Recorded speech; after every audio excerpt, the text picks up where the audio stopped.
जग पावनी गंगा।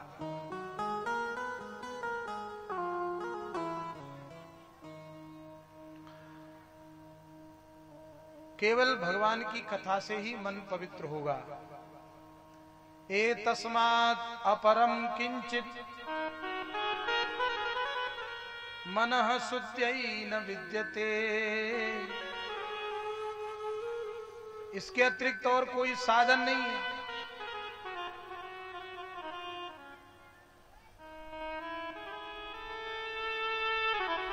गोस्वामी तुलसीदास जी महाराज कहते हैं, यही कलिकालिना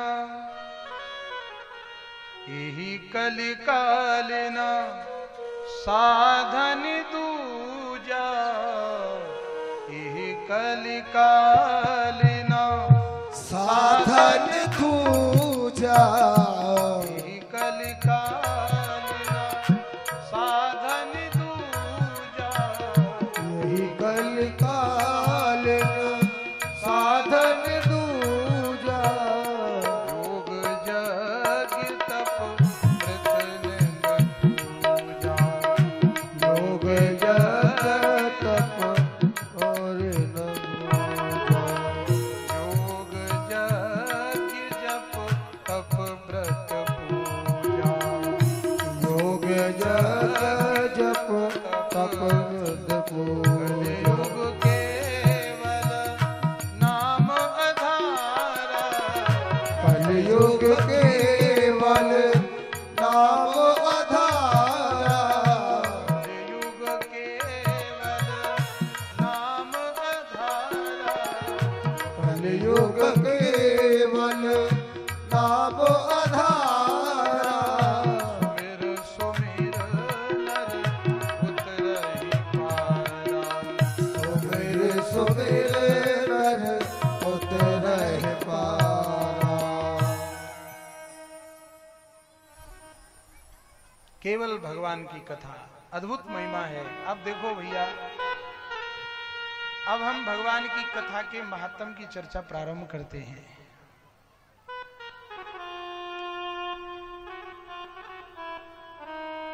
अभी हमने बताया कि दो जगह भगवान के महात्म की चर्चा है, पद्म पुराण और स्कंद पुराण।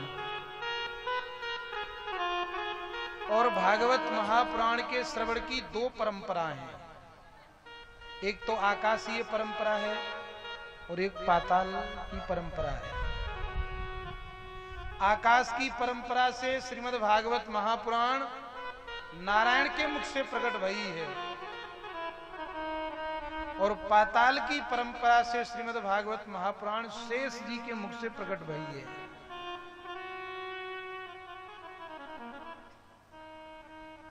श्रीमद् भागवत महापुराण में यह नित्य पुराण माना गया है, और श्रीमद् भागवत महापुराण के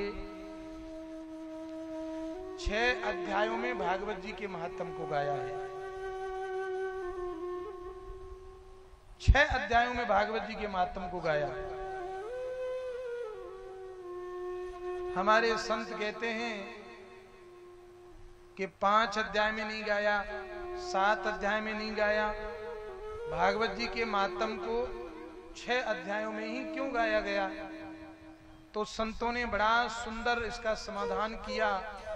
बोले भैया, भागवत जी के 6 अध्यायों के महात्म को इसलिए 6 अध्यायों में कहा गया क्योंकि भगवान के अंदर 6 लक्षण होते हैं। जिसके अंदर 6 लक्षण हैं वही है भगवान। ऐश्वर्यस्य समग्रस्य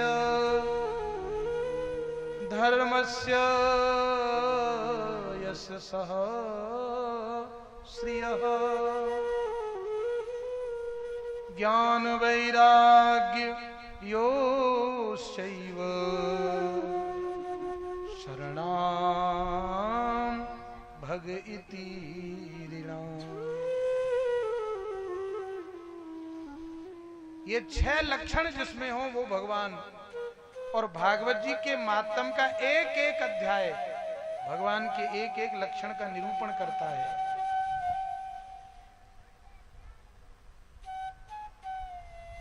तो सबसे पहले हम भागवत जी के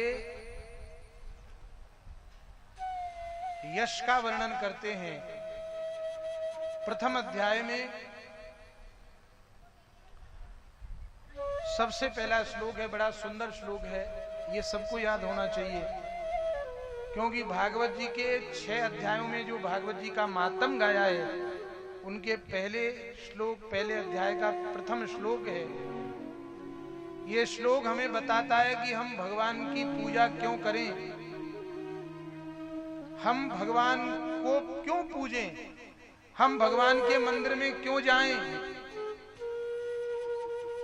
हम भगवान की आरती क्यों करें, भगवान कहते किसे हैं, भगवान क्या करता है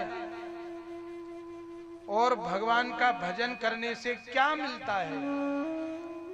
ये सारी इतने प्रश्नों का उत्तर केवल एक श्लोक में दिया गया। सच्चिदानंद रूपाय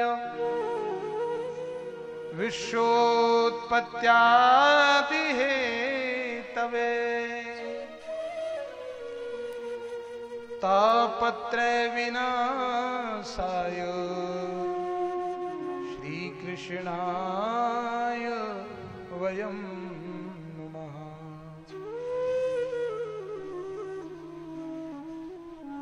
सबसे पहली बात, 3 बातों का इस श्लोक में बहुत ध्यान रखा गया।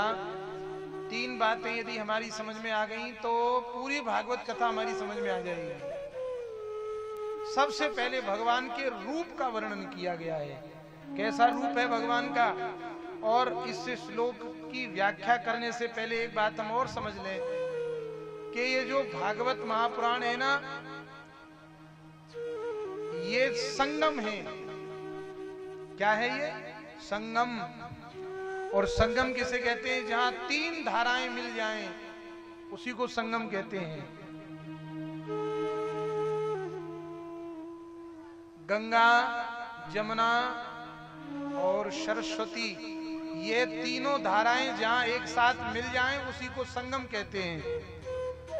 और श्रीमद् भागवत महापुराण इसलिए भी संगम है क्योंकि इसमें भी 3 धाराएं निकलती हैं, भक्ति की, ज्ञान की और वैराग्य की, इसलिए ये संगम है।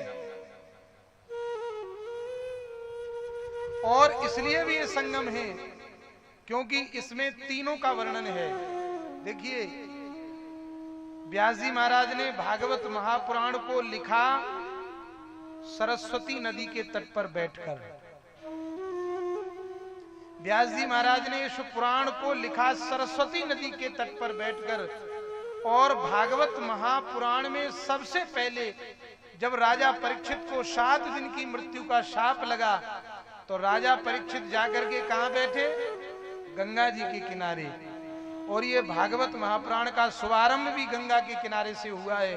तो इसको लिखा गया सरस्वती नदी के तट पर, इसको गाया गया गंगा जी के तट पर। और भागवत महापुराण में जो लीलाओं का वर्णन है, वो लीला हुई जमुना जी के तट पर। प्रेम से कहिए श्री राधे।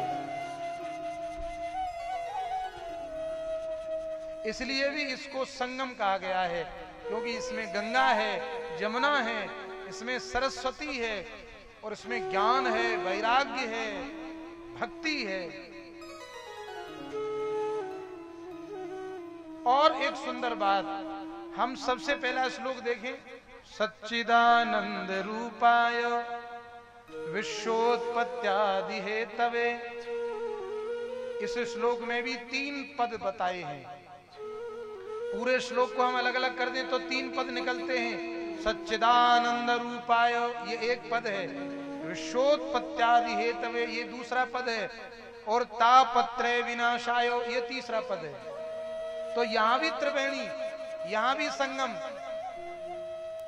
और एक एक पद में भी त्रिवेणी है। सच्चिदानंद, तो सच्चिदानंद में 3 शब्द हैं, सत चित आनंद। तापत्रय विनाशाय, तो इसमें भी 3 शब्द हैं, दैहिक, दैविक, भौतिक तापा। और महाराज विश्वोत्पत्त्यादि हेत में भी 3 शब्द हैं, विश्व की उत्पत्ति, स्थिति और प्रलय। तो यहां तो त्रिवेणी में त्रिवेणी चल रही है महाराज। एक एक शब्द में व्यास जी ने त्रिवेणी गंगा, त्रिवेणी को बहा दिया है। तो हम इसे मन लगा करके इसका आनंद लें। ये इतने ध्यान से सुनो कि ये त्रिवेणी हमारे हृदय में बहने लग जाए। प्रेम से कहिए जय श्री राधे। सच्चिदानंद रूपाय विश्वोत्पत्त्यादि हेतवे तापत्रय विनाशाय श्री कृष्णाय वयं नुमः। सबसे पहला भगवान के रूप का वर्णन किया है। सबसे पहला वर्णन भगवान के रूप का है। कैसे हैं भगवान? एक बात मुझे याद आ गई। कन्हैया का जब जन्म हुआ था ना ब्रजमंडल में, तो गोपियां बड़ी लंबी लिस्ट बना के आई थी यशोदा मैया से मांगने के लिए। मैं मैया से ये भी मांगूंगी, ये भी मांगूंगी, ये भी मांगूंगी। बहुत कुछ सोचकर आई थी। और जैसे ही इस गोपी ने भगवान के रूप सौंदर्य को देखा, तो मुझे क्या मांगना है वो सब भूल गई। और कभी कभी किशोरी राधा जी, अन्य गोपियां अपने सिर पर दही की मटकी लेकर चलती हैं दही बेचने के लिए। और दही बेचते बेचते यदि उनको श्याम सुंदर के दर्शन हो जाएं और भगवान के रूप माधुरी को यदि ये गोपियां देख लें, तो दही नाम बिसर जाता है। सिर धरी मटुकिया डोले, सिर धरी मटुकिया डोले, दही को नाम बिसर गई गोपी, हरि लो बोले। सिर धरी मटुकिया डोले। ये भगवान श्याम सुंदर को देखकर गोपी भूल जाती है कि मैं बेच क्या रही हूं। अभी थोड़ी देर पहले कह रही थी दही लो, दही लो, और जैसे ही भगवान को देखा तो कह रही है हरि लो, कन्हैया लो, कन्हैया लो। दही को नाम बिसर गई गोपी, हरि लो बोले, सिर धरी मटुकिया डोले। ऐसा है भगवान का रूप, ऐसी है भगवान की सुंदरता। श्री शंकराचार्य जी के परम शिष्य कहते हैं कि वंशी विभूषित करान्नवनीर दावा, पीतांबराधरण बिंब फलाधरोष्ठा, पूर्णेन्दु सुंदर मुखा दरविंद नेत्रा, कृष्णात् परम किमपि तत्त्वमहं न जाने। कोई एक बार यदि उस श्याम सुंदर को देख ले तो महाराज वो अपना होश खो बैठता है। फिर एक बार यदि कोई उस रूप माधुरी को देख ले, बार बार उसे लगता है कि एक बार और देखूं, एक बार और देखूं। ऐसा भगवान का रूप है। सच्चिदानंद रूपाय। कैसा रूप है भगवान का? सत है भगवान का रूप। आज से 5000 वर्ष पूर्व भगवान ने जिस रूप में गोपियों को दर्शन दिए, जिस रूप में भगवान ने यशोदा मैया को दर्शन दिए, आज भी यदि कोई भक्त भगवान को देखना चाहे तो उसी रूप में भगवान उसे दिखाई दे सकते हैं। इसीलिए भगवान के रूप को कहा गया ये सत्य है। संसार का सौंदर्य सत्य नहीं है। लोग कहते हैं कि हम जवान थे तब बहुत सुंदर थे। बूढ़ा आदमी अपने जवानी की फोटो को देख के कितना आनंद लेता है कि देखो हम कितने बढ़िया थे, जवान थे, हमारे कैसे बाल थे, कैसा मुखमंडल था, है ना। तो तो हमारा हम भी बहुत सुंदर थे, लेकिन हमारा रूप सत नहीं है। क्या होगा? हम बूढ़े होंगे, झुर्रियां पड़ जाएंगी, और जो तन करके चल रहा था वो नीचे कमर झुक जाएगी। तो हमारा रूप सत नहीं है। इसीलिए मीरा जी कहती है, नित दूल्हा मेरो कुंवर कन्हैया। कन्हैया सदा सर्वदा एक जैसे रहते हैं। और विचित्र बात यह है, श्रीमद् भागवत महापुराण में वर्णन आता है कि आपने कभी भगवान के दाढ़ी मूछ नहीं देखे होंगे। कन्हैया की, राम जी की आपने कभी देखे दाढ़ी मूछ? होते ही नहीं, आते ही नहीं है। क्यों? कि भगवान 15 साल से ऊपर जाते ही नहीं है। वो सदा एक जैसे दिखते हैं। जैसे हमारा एक समय पर आकर के कद ठहर जाता है ना, फिर उससे आगे आदमी बढ़ता नहीं है, उसी प्रकार से भगवान का भी रूप सौंदर्य ऐसा है कि वो हर समय वय किशोर सुषमा सदन, किशोर अवस्था में भगवान हर समय दिखाई देते हैं। चाहे भगवान को 100 साल हो जाएं, चाहे भगवान को 1 लाख वर्ष हो जाए, लेकिन भगवान जब जब दिखेंगे तब किशोर अवस्था में दिखाई देते हैं। इसीलिए भागवत में वर्णन आता है कि भगवान श्री कृष्ण की उम्र है 15 साल की, भगवान के बेटा की उम्र है 50 साल की, और भगवान के नाती की उम्र है 25 साल की।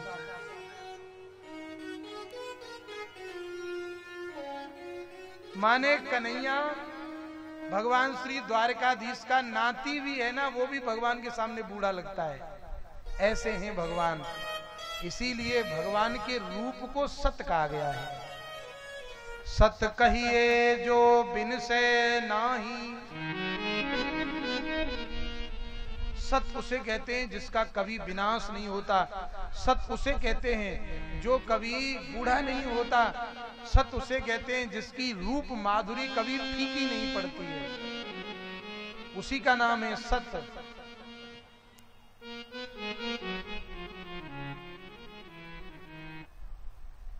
सत कहिए